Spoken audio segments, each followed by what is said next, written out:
اللهم يا حي يا قيوم، يا ذو الجلال والإكرام، اهدنا فيمن هاديت، وعافنا فيمن عافيت، واقض عنا برحمتك شر ما قضيت، إنك تقضي بالحق ولا يقضى عليك.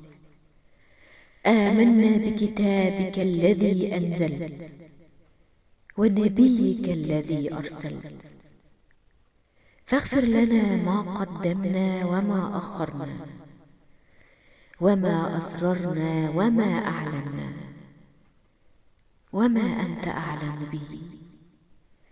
أنت المقدم وأنت المؤخر، وأنت على كل شيء قدير.